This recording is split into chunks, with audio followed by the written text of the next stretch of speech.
আইস্ক্রিন পডকাস্টে আপনাদের স্বাগত জানাচ্ছি। আমি লুৎফর রহমান সোহাগ।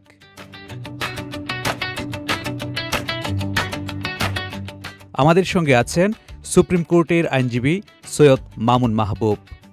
জনাব মামুন, আপনাকে স্বাগতম। প্রায় 4 মাস ধরে সুপ্রিম কোর্টের আদালত কক্ষে গণমাধ্যম কর্মীদের প্রবেশ করতে দেওয়া হচ্ছে না। আপনি নিজেও বিষয়টি নিয়ে আগে কথা বলেছেন। বিশ্ব মুক্ত গণমাধ্যম দিবসে সাংবাদিকরা এর প্রতিবাদে কর্মসূচিও করেছেন।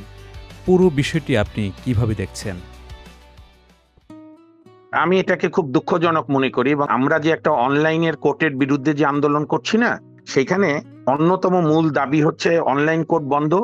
আরেকটা আমরা বলেছি অনতি বিলম্বে আপিল বিভাগ থেকে শুরু করে প্রত্যেক এজলাসে সাংবাদিক ভাই বোনদের প্রবেশাধিকার দিতে হবে। বহু বছর ধরে সাংবাদিকরা আদালতের কার্যক্রম পর্যবেক্ষণ করে প্রতিবেদন করছে। এ প্রক্রিয়া বাধাগ্রস্ত হলে কি হতে পারে, কিংবা সাংবাদিকদের উপস্থিতি এখানে কেন গুরুত্বপূর্ণ? কেন গুরুত্বপূর্ণ? এই কারণে, প্রথম কথা, মানুষের জানার অধিকার আছে বিচার বিভাগে কি মামলার হিয়ারিং হচ্ছে।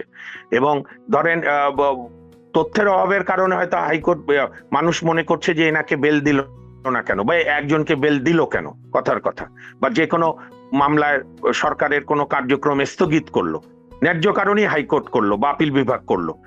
জুডিশিয়ারিতে এটাই কাজ, সরকারকে রিভিউ, সরকারের কাজকে রিভিউ করা। তো সাংবাদিকরা সেই তথ্য না জানালে তো গুজব হবে, এবং গুজব হলে তো সবচেয়ে ক্ষতিগ্রস্ত হবে বিচার বিভাগ। আর আমাদের তো তথ্য অধিকার আইনও আছে, রাইট টু ইনফরমেশন। তো এবং আমাদের সাংবাদিকরা অত্যন্ত নিষ্ঠার সঙ্গে দলমত নির্বিশেষে সবসময় তারা খবরগুলো দিচ্ছে, এবং মানুষ তো জানার অধিকার আছে যে বিচার বিভাগে কি হচ্ছে। বা ধরেন আমি কি পারফরমেন্স করছি অ্যাজ এ সিনিয়র লয়ার, আমি ডাইরেক্ট বলা, আর যে কোনো সাংবাদিক বন্ধু থাকলো, যার যখন হিয়ারিং হবে সেখানে যদি আমাদের সাংবাদিক ভাই বোনেরা না থাকতে পারে, তাহলে তো আমি টুইস্ট করতে পারি, জনগণের এত বড় একটা ইম্পর্টেন্ট শুনানি শুনতে পারবে না।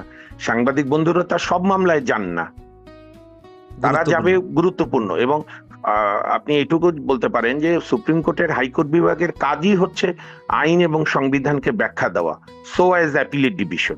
তো সেগুলো মানুষকে জানাতে হবে না, মানুষ তো তাহলে আশাবাদী হবে। অন্ধকারে রেখে তো লাভ নেই এই যুগে। আর ন্যায় বিচারের স্বার্থে এবং জনগণের স্বচ্ছতার জন্য সুপ্রিম কোর্টের এই সিদ্ধান্ত, এটি প্রত্যাহার করা একান্ত আবশ্যক। কারণ এতে সবচেয়ে ক্ষতি হবে বিচার বিভাগ, কারণ তথ্য না জানলেই গুজবের ডালাপালা ছড়াবে। এ বিষয়ে আপনার পরামর্শ কি? প্রধান বিচারপতির প্রয়োজন হবে। আমাদের এখানে তো সব সাংবাদিকদের সমিতিও আছে, 2 সমিতির সঙ্গে বসে তারা নিয়ম নীতি ঠিক করতে পারে, কিন্তু প্রবেশাধিকার থাকবে না, মানুষ বিচার নিয়ে জানবে না, এইটা এই 2026 সালে অকল্পনীয়। এটি খুবই দুঃখজনক, বেদনাদায়ক, এবং আমি অনুরোধ জানাবো প্রধান বিচারপতি যেন দ্রুত এই সিদ্ধান্ত প্রত্যাহার করেন। যে এই সিদ্ধান্ত যে কোনো কারণই হোক না কেন, এটি সবচেয়ে বেশি ক্ষতিগ্রস্ত হবে বিচার বিভাগ। কারণ যখনই তথ্যের অভাব হবে তখনই গুজব ডালাপালা ছড়াবে। and people has right to know what is happening in the Supreme Court in both the division. কারণ আমাদের এই প্রতিষ্ঠান, আপনি প্রধান বিচারপতি থেকে শুরু করে সকল সদ্য বিচারপতিদের যা যা সবকিছু আছে, অ্যাটর্নি জেনারেল অফিসের, আমাদের লয়ার, আমরা যে জীবন নির্বাহ করি, সবকিছুই জনগণের সরাসরি টাকায় অথবা ট্যাক্সের টাকায়। তো সেখানে জনগণের প্রতিনিধি হচ্ছে সাংবাদিকরা।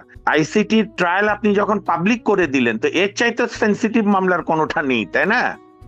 তো আমি মনে করি, আমার অনুরোধ থাকবে প্রধান বিচারপতির প্রতি, অনতি বিলম্বে সিদ্ধান্ত প্রত্যাহার হোক। Late better than never. উনি হয়তো যে কোনো কারণই করুক না কেন, প্রয়োজনে সাংবাদিক বন্ধুদের সঙ্গে আলাপ করে নেবে। যদি লোক বেশি মনে হয়, প্রত্যেক মিডিয়ার, ইলেকট্রনিক মিডিয়া, প্রিন্ট মিডিয়া, অনলাইনের একজন করে ঠিক করে নেবে রেজিস্টারের মাধ্যমে।